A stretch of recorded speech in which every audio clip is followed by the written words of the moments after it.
Boa noite, começamos mais uma live Verdes com Lula, hoje com o deputado reeleito, Aliel Machado.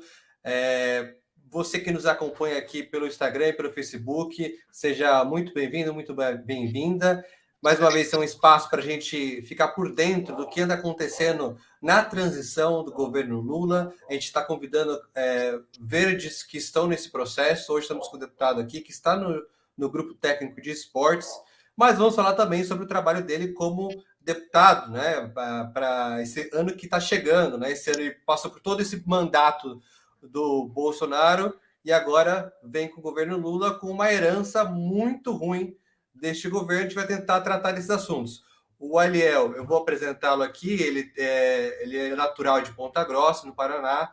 Ele tem 33 anos, foi coordenador do Paraná Esporte, foi presidente da Câmara Municipal de Ponta Grossa, sendo até hoje o mais jovem da história, e, como eu disse, foi reeleito para o seu terceiro mandato pelo Partido Verde como deputado federal. Além disso, ele também foi presidente da Comissão de Ciência e Tecnologia, Comunicação e Informática, membro da Comissão de Educação e membro da Comissão do Esporte. Aliel, dê o seu boa noite, nos conta onde você está, nessa loucura que é a transição, já pode dar uns bastidores, né? Por que você está falando com a gente direto de um carro, indo para onde, né? Dê suas boas-vindas e muito obrigado pela participação aqui com a gente. Olá, Luciano, a todos que nos acompanham. Muito obrigado por esse convite. É uma honra estar aqui com você e com todos que estão nos acompanhando. Começar pedindo desculpas. Nós tivemos que mudar toda a agenda. Eu estou saindo agora. A gente terminou há pouco uma reunião com o presidente Lula, a reunião do Partido Verde, da bancada com o presidente. E aí nós tivemos que atender a agenda do presidente, que mudou por razões óbvias, né? Porque a agenda é super cheia.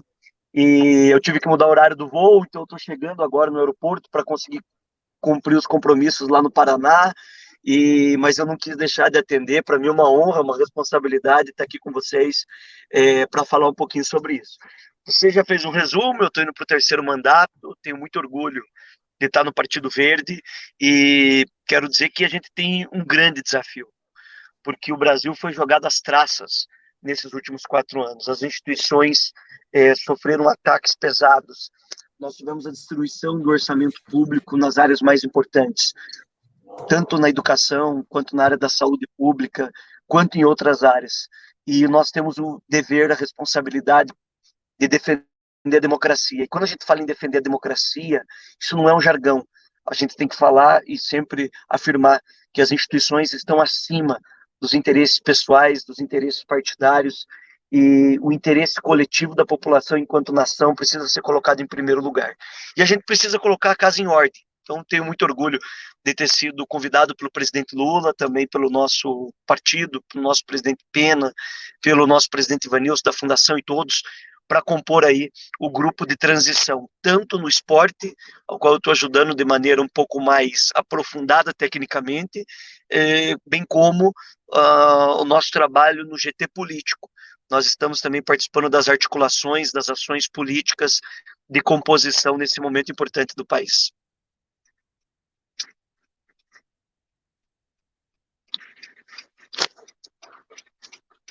A gente não sabe a que momento você vai entrar no voo, etc. E talvez tenha que parar de conversar com a gente. Então, vou tentar focar primeiro na sua agenda principal do esporte e depois a gente vai destrinchando as outras conforme dê tempo da gente se estender. Então, você no GT do esporte, inclusive, saiu uma notícia aqui recente, né? Que você se reuniu com o relator do orçamento e pediu atenção ao esporte. O que você pode dizer para a gente dessa atenção? Por que o esporte é tão necessário e precisa de atenção enquanto política pública de governos de forma geral? E qual foi seu pedido, assim, se você pode abrir para a gente? Claro, hoje o esporte, assim como muitas outras políticas públicas, está deixado de lado. Nós temos o esporte subordinado a um outro ministério e, portanto, as políticas públicas que existiam, com a sua função principal, que é a função social, deixaram de existir. O Ministério do Esporte está com um orçamento, ou melhor, a pasta do esporte, que não é ministério, está com um orçamento em frangalhos. Nós temos uma redução absurda que não dá para fazer absolutamente nada. E quando a gente fala do esporte, é muito importante que as pessoas entendam que não é um campo de futebol. O esporte é um dos meios mais baratos para que você faça o trabalho de prevenção. Prevenção na área de segurança pública, prevenção na área de saúde, um complemento, uma ação na área de educação. Ela é a oportunidade que você pode dar dentro de uma periferia, que você pode criar não apenas do esporte de rendimento, mas você falar da questão social, que é uma prioridade nossa. E nessa reunião com o relator do orçamento, nós apresentamos de que é fictício o orçamento encaminhado ao Congresso Nacional para o ano de 2023 em relação à área do esporte. Não tem, ele simplesmente é uma peça de ficção. E que nesse reajuste que está sendo feito com a aprovação da PEC, que trata do extrateto, a sobra orçamentária para corrigir os equívocos em todas as áreas, o esporte merece uma atenção especial. É importante lembrar que nos governos progressistas nós tínhamos programa como o PELC, que é o Projeto de Esporte e Lazer na Cidade, que levava o esporte para dentro das periferias. Nós tínhamos uma abordagem muito maior em programas sociais e o nosso país não pode ficar só no discurso. Nós temos, de fato, uma capacidade muito grande, nós temos uma responsabilidade social muito grande, e os nossos jovens estão abandonados. Portanto, esse é o desafio que nós temos, e eu estive junto com a senadora Leila, dentro do grupo de esporte, eu fiquei responsável também pelo GT de orçamento e planejamento, ou seja, a discussão orçamentária para que as coisas possam acontecer, e o grupo vem trabalhando com personalidades fantásticas. Nós temos o ex-ministro Edinho, nós temos Ana Moser, nós temos a Leila do vôlei, nós temos o ex-jogador Raí e tantas outras personalidades que estão colaborando com a gente nesse grupo de transição para que a gente consiga nessas poucas semanas fazer o diagnóstico correto e sugerir a equipe de transição de governo, a volta do Ministério do Esporte enquanto ministério e também as políticas públicas lá existentes que deram tão certo que precisam ser potencializadas. Aí eu poderia me aprofundar em outros temas. Nós temos as ligas, nós temos o trabalho das universidades, nós temos a importância do governo agir em conjunto com todas essas áreas. O nosso futebol, os nossos outros esportes tão importantes e que estão abandonados por parte do governo. Então esse é o grande desafio que a gente tem. Sim, e aproveitando também que você também está nessa conjuntura política de articulação e enquanto deputado também, você pode contar para a gente quais são os principais desafios para os primeiros 100 dias do ano que vem? Porque é isso, né? O Bolsonaro e o Paulo Guedes e seu governo destruíram tudo na esperança de tentar ganhar essas eleições no tapetão, tentar ganhar comprando votos com algumas medidas desesperadoras. E o que isso resulta? Qual que é o grande desafio, alguns dos grandes desafios que a gente tem nos primeiros 100 dias do ano que vem? O Brasil precisa diminuir a sua desigualdade. Nós temos, isso não é discurso. O fato concreto é que nós temos mais de 30 milhões de pessoas passando fome. Nós precisamos fazer com que o orçamento, como diz o presidente Lula, chegue até as pessoas também. O orçamento honra o pagamento da dívida, mas o orçamento não está honrando os compromissos sociais. Nós precisamos valorizar as nossas universidades. Nós precisamos voltar com programas como Farmácia Popular, que teve o orçamento arrebentado. Nós não estamos cumprindo com o dever constitucional sobre moradia digna. Não tem orçamento previsto para habitação popular. O Lula quer a volta do salário mínimo sendo reajustado acima da inflação, porque são as pessoas mais simples movimentando a economia das suas cidades e fazendo com que a economia melhore, com o pobre, com o trabalhador, com o pequeno e médio empresário, com aquelas pessoas que de fato fazem o Brasil andar.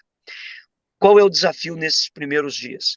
Nós temos ainda a continuidade do bolsonarismo.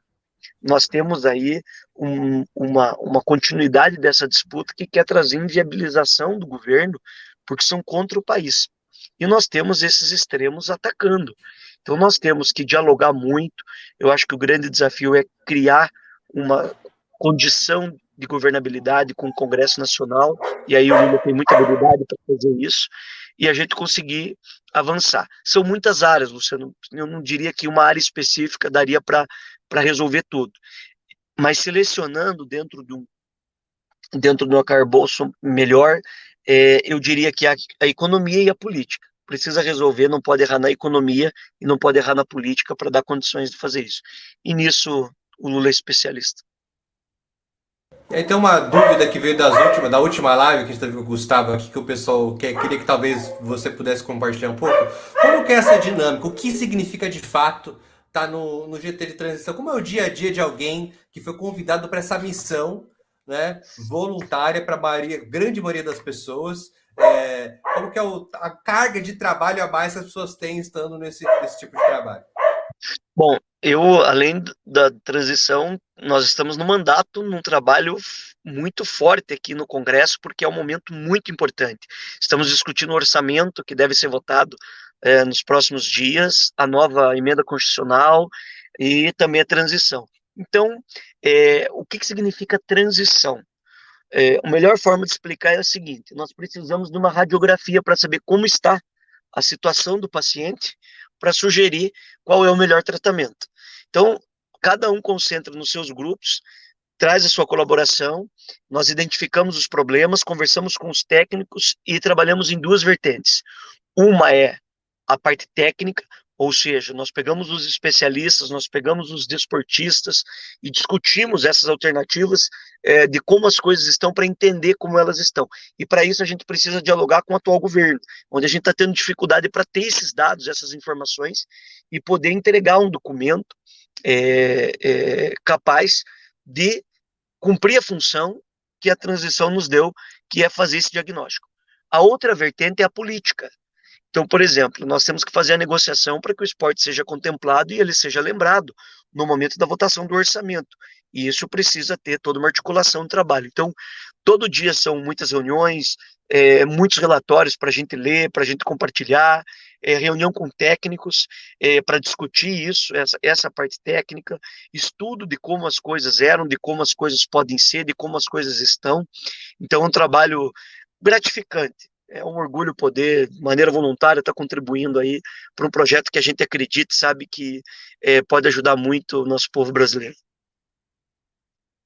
Eu quero aproveitar para fazer alguns comentários, fazer alguns comentários que estão vindo aqui na live, né? O Marcelo dando boa noite, o Marcelo Alacarini dando boa noite também, dizendo que algumas já são árvores ou são sementes, no caso dele, empolgado pela oportunidade da La Verde ocupar mais espaço da política brasileira. Ele lamenta que tem poucas pessoas assistindo agora, mas Marcelo, nossa ideia é a gente poder fazer alguns cortes para poder compartilhar também, para que as pessoas possam ver o que a gente entende, que cada um tem um horário. O deputado aqui mesmo está indo para o aeroporto, está dando um jeito de conseguir participar, então a gente vai achar alguma estratégia para que mais e mais pessoas possam ter acesso às informações também.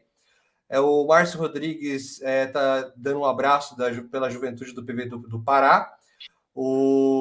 A Dora Alice dizendo que esporte e cultura são políticas públicas fundamentais das periferias. E o Maico Martins dando um abraço, dizendo que é um grande deputado, um orgulho do Paraná. E aí eu quero, antes de você dar seus cumprimentos às pessoas, já emendar uma próxima questão, que é isso, assim, a gente teve muitos segredos, né, nesse governo, né? Tudo que eles não gostariam que fosse investigado, fosse discutido, se pôs sigilos. Nós temos o caso, né, de por exemplo, coisas para o Gustavo Lima, que foi posto em sigilo 100 anos, de quanto foi destinado de verbas. Nós temos várias outras questões. Isso está sendo tratado dos GTs também? Vocês estão conseguindo acesso a essas informações? Ou só mesmo quando o Lula assumir de fato, a gente vai conseguir derrubar esses sigilos? Eu quero agradecer a todos que estão acompanhando, deixar o meu abraço, colocar o nosso gabinete à disposição para a gente sempre dialogar, para mim é uma honra. Eu sou autor do primeiro projeto de lei dessa atual legislatura que combateu o Bolsonaro sobre a questão dos sigilos, que virou uma praxe do governo. Muitas coisas eu acredito que a gente só saberá quando o novo governo assumir. Está muito difícil esse diálogo, até porque é um extremismo muito grande e a gente vive uma realidade paralela hoje, de um mundo virtual que não existe na cabeça de uns malucos, né?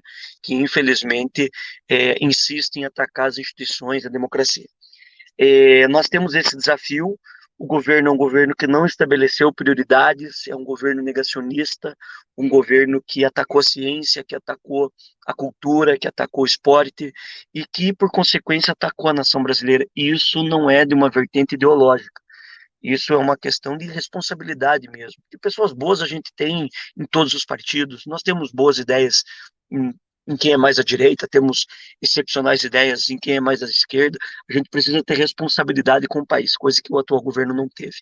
Então, hoje a gente está tendo dificuldade para ter algumas informações, não tanto no esporte, mas em outras áreas a situação é um pouco mais grave ainda, e a gente espera que a gente consiga superar isso. Sim, vamos lá. Tem uma pergunta que veio da questão do esporte, da questão de como que a gente está na temática do esporte paralímpico, que é ouro, né? Então, se a gente tem alguma mais informação nesse sentido também, dentro do trabalho que está sendo feito. Tem sim, nós temos um subgrupo específico que está tratando do paradesporto, não apenas das modalidades olímpicas, mas também em todas as áreas, para que a gente tenha uma capacidade. O Brasil sempre foi destaque nisso e o poder de investimento diminuiu drasticamente também nesses últimos anos, e um subgrupo específico está trabalhando isso para buscar todas as informações dentro da transição e propor melhorias para um futuro novo ministério. Que eu posso garantir, Luciano, que há um compromisso do presidente Lula do retorno do Ministério do Esporte. E isso é um ganho para a área muito grande para o nosso país, muito importante para as periferias, muito importante para as políticas sociais, que não está focado apenas em uma área. Você não vai resolver o problema da economia só com auxílio. Você tem que resolver dando oportunidade, você tem que resolver tendo políticas públicas que tragam inclusão na cultura, na educação, no esporte, e a gente está trabalhando bastante isso. Eu vou pedir desculpa, porque o meu embarque é 8h15, então já é 8h20. Eu estou aqui na frente do aeroporto, Tá. mas eu estou à disposição de todos vocês e quero agradecer. Se quiser marcar uma nova live, me comprometo a cumprir horário fidedignamente. Sem problema, a gente conversa com o Lula antes da próxima vez, tá bom? Para deixar aí acordado o horário. Muito obrigado, deputado, uma boa viagem. Obrigado a vocês que nos acompanham até agora. Se tiverem mais perguntas, vão mandando para a gente no chat, que a gente encaminha tudo para o deputado depois. E com certeza ele terá o prazer de responder a todos vocês. Muito obrigado e até a próxima semana, gente. Eu agradeço muito, você não conseguiu ouvir tudo, deu uma falhada, mas eu estou à disposição. Quero dizer que eu estou com muito orgulho de estar no PV, de ter esse trabalho, da gente estar acompanhando isso. Eu venho da periferia, sou de família muito simples, escola pública, eu sei o desafio que nós temos pela frente, e nós temos um desafio muito grande na sustentabilidade, que não é apenas na questão ambiental.